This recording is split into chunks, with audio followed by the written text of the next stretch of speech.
accompli ce que nous ne pouvons pas faire, Seigneur, par nos propres forces. Seigneur, tu l'as réussi. Seigneur, là où le monde a échoué, là où même l'éducation a échoué, là où toutes sortes de pratiques, Seigneur, des rites, Seigneur, échoué, Seigneur, tu as réussi. Seigneur, tu es notre héros.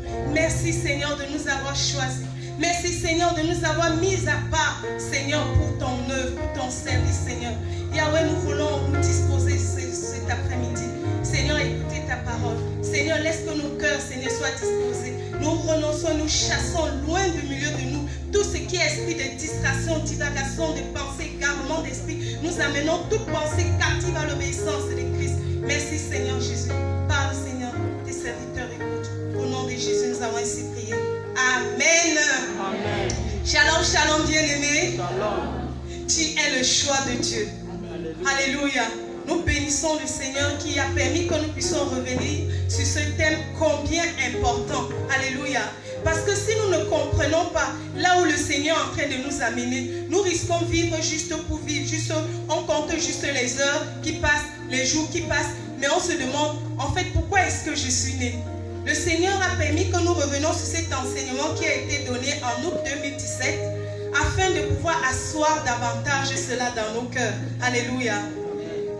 La semaine dernière, nous avons vu la première partie, tu es le choix de Dieu. Et nous avons vu que le Seigneur nous a choisis selon son propre conseil. Ce n'est pas nous qui avons choisi le Seigneur les premiers, mais c'est lui qui a pensé à nous. Avant que nous ne soyons conçus dans le sein maternel, le Seigneur avait déjà ce projet. Nous savons que le Seigneur a dit dans le livre de Genèse, créons l'homme à notre image, selon notre ressemblance. Donc le Seigneur a pensé avant de créer, comme cet architecte qui peut concevoir la maison et avant de le matérialiser. Alléluia. Donc le Seigneur nous a conçus dans son cœur et il nous a amenés à l'existence. Nous avons vu le cas de Jérémie 1, le verset 5, où le Seigneur lui disait qu'avant qu'il soit formé dans le sein maternel, le Seigneur l'avait choisi, l'avait appelé à être prophète des nations. Alléluia. Donc toi également, le Seigneur t'a choisi avec toutes les caractéristiques que tu as pour une mission bien précise. C'est-à-dire le teint que tu as, la taille que tu as, les dons que tu as, c'est-à-dire tout ce que le Seigneur nous a donné, il l'a donné à dessein. Parce que c'est ça dont il a besoin pour accomplir le but que tu dois accomplir. Il y a des personnes vers lesquelles le Seigneur t'envoie, que tu dois atteindre. Et il t'a donné des capacités pour affronter ces personnes-là. Alléluia. Et le but pour lequel le Seigneur nous a choisis, il ne nous a pas juste choisis, juste pour dire, ok, je choisis tel. Mais il nous a choisis pour, alléluia, pour une mission. Et nous allons ouvrir nos Bibles dans le livre de Jean 15, le verset 16. Donc nous avons également entamé ce point-là. Dieu t'a choisi pour un but précis. Et nous allons continuer avec ce deuxième point. Ouvrons nos Bibles et c'est notre texte de base. Jean chapitre 15, le verset 16. Jean chapitre 15, le verset 16. Nous lisons au nom de Jésus. Ce n'est pas vous qui m'avez choisi, mais moi je vous ai choisi et je vous ai établi afin que vous alliez et que vous portez du fruit et que votre fruit demeure. Amen. Le Seigneur dit que c'est lui qui nous a choisis. Pourquoi? Afin que nous portions du fruit. Alléluia. Est-ce que notre vie porte du fruit pour Dieu? Plusieurs personnes peuvent dire non, ma vie porte du fruit. Pourquoi? Parce que j'ai telle réalisation, c'est très bien. Il ne suffit pas de porter du fruit, mais il faut porter du fruit pour Dieu. Alléluia. C'est bien d'offrir des sacrifices, mais c'est mieux d'offrir des sacrifices agréables à Dieu. Est-ce que notre vie est agréable à Dieu? Alléluia. Est-ce que le Seigneur peut se réjouir de nous avoir créés, de nous avoir établis? Est-ce qu'il peut dire, le but est atteint lorsqu'il nous regarde vivre? Quel est le premier but, le fruit que nous devons porter? C'est quoi ce fruit? La première chose que le Seigneur veut, lorsqu'il nous a appelés à lui, lorsqu'il nous a attirés à lui, il veut faire de nous ses adorateurs. Alléluia. Il veut que notre vie puisse l'honorer. Il veut qu'en nous, on puisse voir la patience. En fait, le Seigneur nous a créés pour être comme lui. Il nous a créés pour être à son image, à sa ressemblance. Alléluia. Donc, lorsqu'on nous voit, nous devons dire comme Jésus, celui qui m'a vu a vu le Père. Alléluia. Donc, quand on nous voit, on doit voir Jésus-Christ. Le Seigneur ne nous a pas créés premièrement pour faire des amas de trésors, mais il nous a créés pour montrer sa gloire, pour refléter Christ et pour pouvoir pouvoir le faire connaître. Donc nous sommes créés pour Jésus, pour lui en fait. Nous voyons ce que l'ennemi avait fait dans le désert lorsque Jésus était tenté. Quand il est venu, il dit, si tu es réellement le Fils de Dieu. Mais Jésus était déjà le Fils de Dieu. Et il dit, prosterne-toi et je te donnerai toutes les nations du monde, les richesses, tout ça, si tu te prosternes et tu m'adores. Aujourd'hui encore, l'ennemi fait la même chose. Il sait que le but de Dieu, c'est de faire de nous des adorateurs du Dieu vivant. Mais qu'est-ce qu'il fait? Il essaie de nous détourner de l'adoration de Dieu pour faire toutes sortes d'abominations qui vont nous rendre désagréable. C'est-à-dire que Dieu ne peut pas prendre plaisir en nous. Et là, nous serons en train d'adorer Satan. Et c'est ce qu'il a toujours voulu. Donc, servir Dieu, ce n'est pas seulement peut-être prendre le micro et puis annoncer la parole de Dieu ou aller prêcher, mais servir Dieu, c'est vivre pour sa gloire. Alléluia. Lorsque nous manifestons le caractère de Christ dans notre lieu de service, en commençant même par la maison, parce que ceux qui sont avec nous à la maison nous maîtrisent mieux que quiconque. Lorsque nous manifestons la vie de Dieu, alléluia, nous sommes en train de révéler le Christ au monde qui souffre. Et ceux-là qui étaient désespérés peuvent dire, il y a de l'espoir pour moi. Je crois que Jésus-Christ est encore vivant. Pourquoi? Parce qu'ils auraient observé notre vie. Et nous savons que ce que on touche de manière pratique, ça nous impacte ce qu'on a juste entendu. Alléluia. On peut, dernièrement, là, il y a une vidéo que j'ai reçue sur le net. Une dame qui était allée prêcher l'évangile et elle est tombée sur une personne avec qui elle avait eu un mauvais comportement précédemment et elle avait eu la bouche fermée. Elle n'a pas pu parler. Alléluia. Parce que ce que nous sommes, ça crie plus fort que ce que nous disons. On ne peut pas se tromper, on ne peut pas tromper nos proches. Alléluia.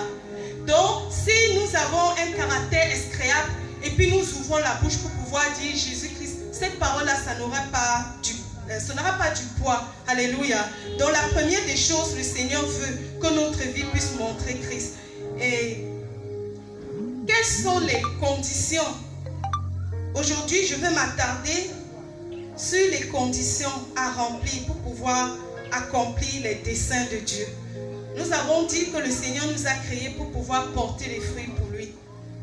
Et ces fruits-là, c'est d'abord le caractère de Christ, les fruits de l'esprit, qui est la patience, la bonté, la tempérance, la fidélité. Et aussi, il y a cet aspect des âmes que nous gagnons pour le Seigneur. Alléluia.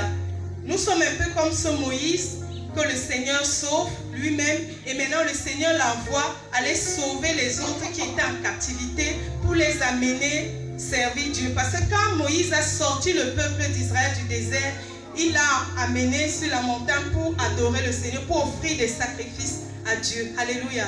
Donc les personnes dans lesquelles le Seigneur nous envoie, le Seigneur veut que ces personnes-là deviennent des disciples de Christ, deviennent des adorateurs du Dieu vivant. Alléluia. Et cela, comme je l'ai dit tout à l'heure, c'est premièrement dans notre maison. Amen. Le Seigneur veut que nous commençons à manifester la vie de Christ là où nous nous trouvons, afin que ces personnes-là puissent avoir cette révélation. S'ils ne connaissent pas Dieu, Dieu n'existe pas. On dit que oui, c'est la Bible. D'autres peuvent dire que c'est le livre des Blancs. Qu'est-ce qu'il prouve? Qu'est-ce qu'il prouve? Mais quand il va nous voir, il va confirmer que réellement Dieu est vivant. Alléluia. Donc bien aimé, ta mission n'est pas la moindre. Le Seigneur a dit, tu es le choix de Dieu. Et il t'a choisi pour les bonnes œuvres qu'il a préparées à l'avance. Et plusieurs personnes peuvent se demander, mais à quoi est-ce que j'ai été appelé? Qu'est-ce que le Seigneur m'appelle à faire? Je veux bien servir le Seigneur, mais je ne connais pas mon appel. Je dois faire ceci ou cela. C'est vrai que le but final, c'est révéler Christ au monde. C'est gagner les âmes pour le Seigneur. Mais quel est, si on peut dire, le couloir, c'est-à-dire le domaine particulier où le Seigneur t'a équipé à travailler pour faire connaître Christ aux hommes? Alléluia. Le Seigneur ne veut plus que nous puissions aller vers les hommes prophètes tels, qu'est-ce que Dieu t'a dit pour moi? C'est vrai, le Seigneur peut parler par d'autres personnes, mais ça c'est le raccourci. Le Seigneur veut se révéler à toi personnellement. Alléluia. Et il a mis des moyens à notre disposition pour que nous puissions connaître quel est le plan de Dieu pour notre vie. Et dans notre thème de ce jour, le Seigneur nous a parlé des principes qu'il a établis, en fait des clés pour pouvoir accomplir le plan de Dieu pour notre vie. Et c'est premièrement la consécration. Alléluia. Nous devons avoir une vie mise de côté pour le Seigneur Jésus-Christ. Si nous ne sommes pas prêts à nous séparer du monde, si nous quittons de l'Égypte, mais encore avec les choses de l'Égypte dans le cœur, ça sera difficile. Nous connaissons le prophète Jérémie, dont on a parlé tout à l'heure dans le chapitre 1. À un certain moment, Jérémie semblait être dans le flou. Et il a demandé au Seigneur, pourquoi sembles-tu être pour moi comme une source d'eau trompeuse? C'est comme si la parole de Dieu ne s'accomplissait plus. Et le Seigneur lui a dit dans Jérémie 15, verset 18, si tu sépares ce qui est précieux de ce qui est vil, tu seras comme ma bouche. Alléluia. Les choses peuvent paraître floues, je ne vois pas, c'est pas clair, c'est pas distinct. Le Seigneur veut que nous puissions nous séparer, alléluia, que nous puissions nous séparer de ce qui met un peu le flou dans notre esprit. Et quand Jérémie s'est séparé, la Bible dit quoi? Tu seras comme ma bouche, tu seras mon porte-parole. Donc, la parole que je prononce, c'est la parole de Dieu, alléluia. Et c'est net et c'est précis. À un certain moment de notre vie, nous pouvons nous retrouver dans la distraction, c'est-à-dire être mêlés dans tout ce qui se passe dans le monde par les soucis de la vie, et toutes ces choses nous amènent dans la distraction et nous défocalisent de l'essentiel. Le Seigneur nous dit dans le livre de Matthieu 6, verset 24, que nous ne pouvons pas servir Dieu et maman. Si nous sommes dans les soucis des choses de la terre, si nous sommes dans les préoccupations, ça va nous empêcher de pouvoir accomplir le plan de Dieu. Et qu'est-ce qui se passe? C'est que quand on est dans ces choses-là, dans ces soucis, l'ennemi va amener des solutions rapides. Voilà, ici là tu vas gagner rapidement d'argent, ici là tu auras vu des papiers, ici, des solutions faciles. Mais si nous, notre préoccupation, c'est de servir Dieu, c'est d'adorer Dieu, nous n'allons pas tomber dans le piège de l'ennemi. Nous allons dire, je préfère être privé de ces choses-là, mais honorer mon Dieu. Donc le Seigneur dit que l'argent ne doit pas être notre Dieu. Ça peut être l'argent et tout ce qui est comme objet d'avarice. Le Seigneur veut qu'il soit au centre de notre vie. Si notre cœur est partagé, ça sera par là que l'ennemi va passer. Il cherchera toujours par passer par les domaines où nous sommes friands, les choses qui nous attirent. Mais si l'ennemi cherche, il fouille, il ne voit pas, il ne va pas savoir comment s'y prendre avec nous. Si c'est que telle personne-là, sa faiblesse c'est l'argent, il ne va pas passer par, je ne sais pas quoi, les diplômes et tout ça. Il va passer par l'argent. Si sa faiblesse c'est peut-être le sexe, les femmes, il ne va pas chercher l'argent parce que c'est que bon, toi, ton domaine. Donc il va passer par ce à quoi tu tiens pour pouvoir te ramener en arrière. Donc bien aimé, nous devons mener une vie de consécration totale. Alléluia. Et lorsque nous nous rapprochons de Dieu dans l'intimité, cela nous donne de pouvoir développer l'écoute de Dieu. Nous devenons plus sensibles, alléluia, à la voix du Saint-Esprit. Et la consécration nous amène à faire quoi? Ça nous amène au brisement. Pourquoi? Parce que c'est quelque chose qui se passe par étapes. C'est un processus. J'aimerais que nous puissions lire le livre de Colossiens 3, le verset 3. Et ensuite le verset 5. Est-ce que quelqu'un peut lire pour nous Colossiens chapitre 3, le verset 3 et le verset 5. Colossiens 3. Bon, je vais lire. Car vous êtes morts et votre vie est cachée avec Christ en Dieu. Amen. Et nous allons lire le verset 5. Faites donc mourir les membres qui sont sur la terre, l'impudicité, l'impureté, les passions, les mauvais désirs et la cupidité qui est une idolâtrie. Alléluia. Cela semble contradictoire. Au verset 3, il nous dit que nous sommes morts. Donc c'est un état, quelque chose qui est déjà fait. Et le verset 5 nous dit que faites donc mourir les membres qui sont sur la terre. Alléluia. Le Seigneur Jésus à la croix, il a tout accompli. Il a crucifié la nature du péché. Alléluia. Et le Seigneur nous dit par la suite, faites donc mourir. Donc nous devons prendre conscience de ce qui a été fait, ce qui est acquis sur le plan spirituel. Alléluia. Nous avons reçu une nouvelle vie. Notre esprit est recréé, est régénéré. Nous avons reçu un esprit nouveau. Alléluia.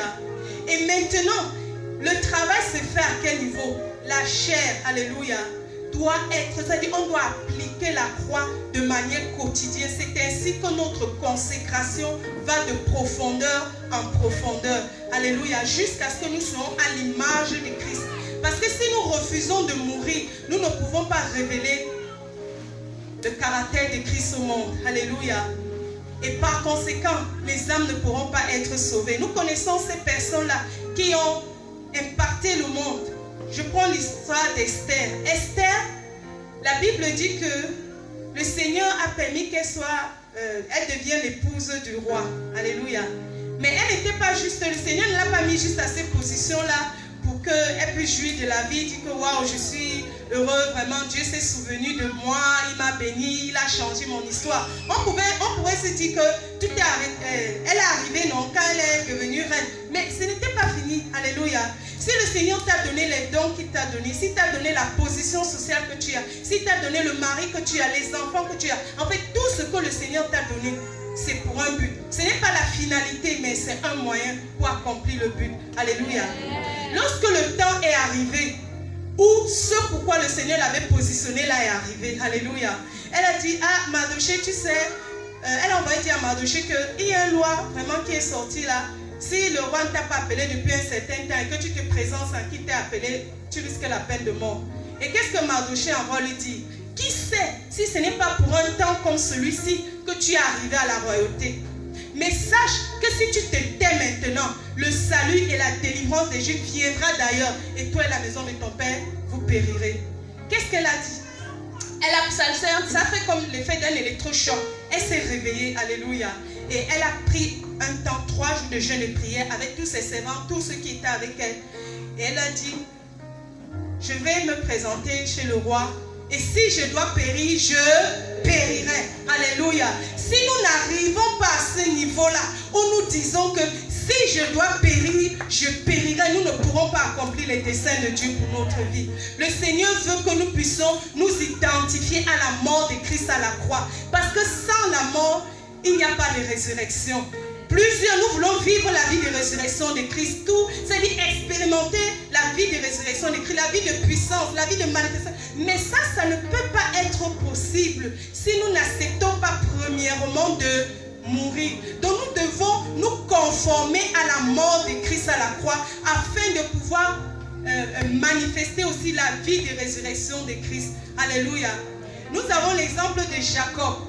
Jacob ne voulait pas laisser aller Benjamin parce que c'était son fils chéri. Mais on lui a dit, si tu ne laisses pas aller Benjamin, nous allons mourir de faim ici. Et qu'est-ce que Jacob a fait? Ok, allez avec Benjamin. S'il faut que je sois privé de mon fils, que je sois privé. Alléluia. Jacob lui-même, il a eu à lutter avec l'ange parce qu'il avait un caractère qui l'empêchait d'accomplir pleinement le plan de Dieu dans sa vie. Et il a été brisé, alléluia. Il a eu une fracture à l'emboîture et il marchait maintenant en boitant. Il a lutté avec Dieu face à face, alléluia. Et c'est à ce moment-là que son nom est devenu Israël. Il est entré pleinement dans sa destinée. Bien-aimés, si nous voulons entrer pleinement dans notre destinée, acceptons de mourir. Si nous gardons une semaine de rancune à la maison, parce que mon mari a fait ça, parce que ma soeur a fait ça, nous-mêmes, nous sommes en train de retarder le plan de Dieu pour notre vie. Alléluia. Donc, bien-aimés, ce que le Seigneur attend de nous, c'est que nous acceptons de lâcher prise. Alléluia. Ne retenons pas trop, ne nous accrochons pas trop. Tes raisons ne sont pas les raisons devant le Seigneur. Si nous accrochons que non, il m'a fait, non, j'ai le droit. Nous-mêmes, nous sommes en train de freiner le plan de Dieu pour notre vie. Amen. Le vase doit être brisé. Marie était venue avec un vase d'abattre. Il a fallu qu'elle brise le vase pour que le parfum de bonne odeur se répande. Ce parfum est étouffé à cause de la chair. Le monde veut sentir cette bonne odeur de Christ. Alléluia.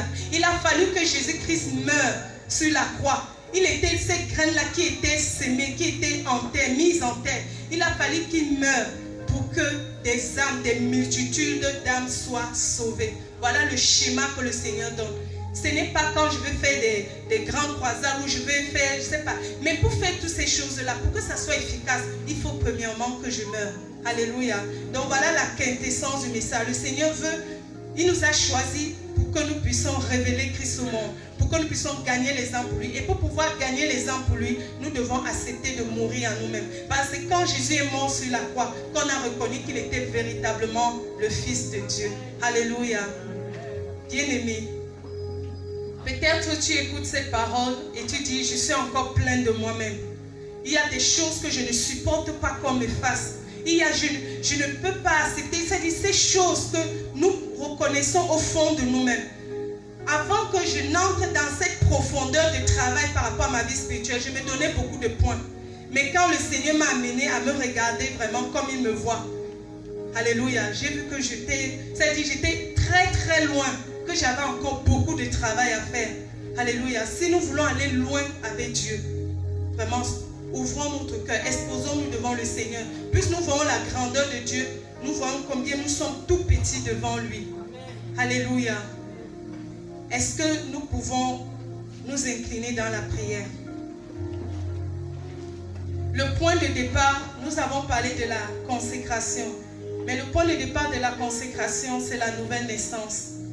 Parce que nous ne pouvons pas manifester la vie de Christ. Nous ne pouvons même pas passer par le renoncement si nous ne sommes pas premièrement passés par la nouvelle naissance. La naissance dans le royaume de Dieu, où nous avons tourné le dos à Satan, où nous avons dit, je suis fatigué de cette vie, je ne veux plus de cette vie. Je veux m'identifier à Christ. Je reconnais que c'est pour moi qu'il est mort à la croix. Je veux vivre la vie de Christ. Nicodème pouvait dire, je sais que tu es un grand docteur venu de Dieu parce que personne ne peut faire ces choses que tu fais si Dieu n'est avec lui. Et Jésus lui a dit, il faut que tu naisses de nouveau.